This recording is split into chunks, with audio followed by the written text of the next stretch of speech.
السلام عليكم ورحمه الله وبركاته. ازيكم عاملين ايه؟ يا رب تكونوا بخير، يا رب في احسن الاحوال. النهارده انا جايه اعمل لكم طريقه سريعه وسهله لشوي البطاطا. طبعا كلنا عارفين البطاطا بنجيبها نغسلها نحطها على شبكه الفرن في البوتاجاز ونسيبها بقى ساعه 2 3 لغايه اما على حسب حجم البطاطا بتنشف وتستوي وتبقى مشويه، وفي بيحطوها في حله على النار بيسلقوها.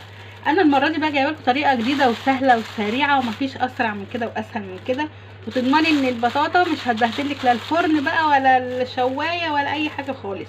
النهارده جبت الكيس الحراري اللي احنا كلنا عارفينه، جبت الحجم الكبير ورحت دهناه من جوه زيت علشان خاطر البطاطا ما تلزقش فيه.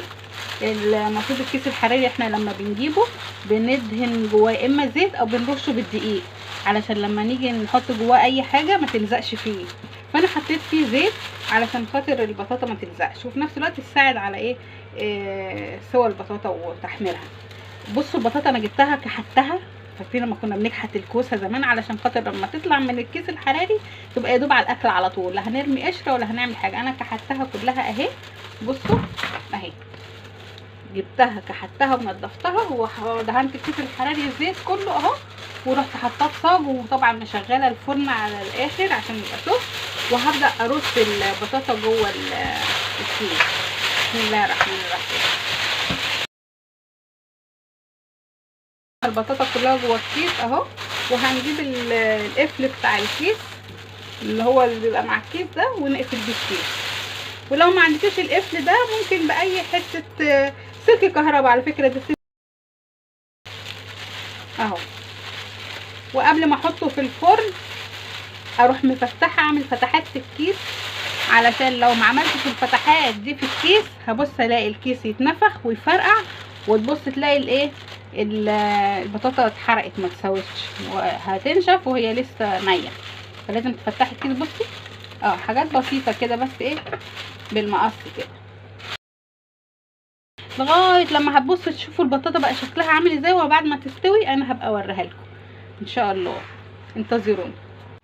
بصوا بقى دلوقتي البطاطا انا طلعتها من الفرن، قلت اوريكم الخطوه اللي انا هعملها. بصوا عشان دهنت الكيس زيت مش لازقه خالص ازاي، شايفين المنظر؟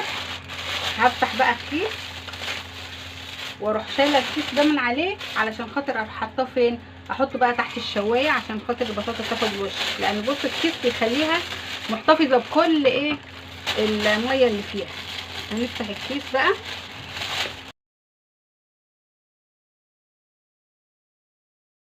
هحطها تحت الشوايه، ولما تنشف بقى خالص هطلعها اوريها لكم بقى في الشكل النهائي بتاعها. هي ما شاء الله عليها يعني كده بس فيها ميه اهي، شايفين الميه؟ سبحان الله، ولا نشفت ولا جرى لها حاجه. الكيس ده اختراع ممتاز يخلي الحاجه تستوي بسرعه وبتحتفظ بميتها بكل حاجه فيها. دلوقتي هدخلها على الفرن او تحت الشوايه تنشف واوريها لكم تاني. بصوا بقى شكل البطاطا لما طلعت من الفرن بقت عامله ازاي. يا دوب بس حطيتها تحت الشوايه نشفت الميه اللي انتوا شفتوها فيها دي.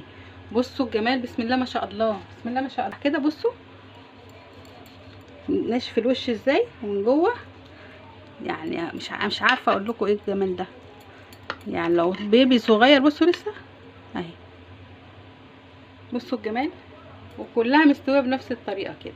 بصوا بمعلقه، هي اصلا تعتبر متقشره، الكبار هياكلوها كده والصغيرين بمعلقه ناخدها من جوه كده ناكلها لهم، وبالهنا والشفا. طعمها تحفه والله وشكلها جميل وزي العسل.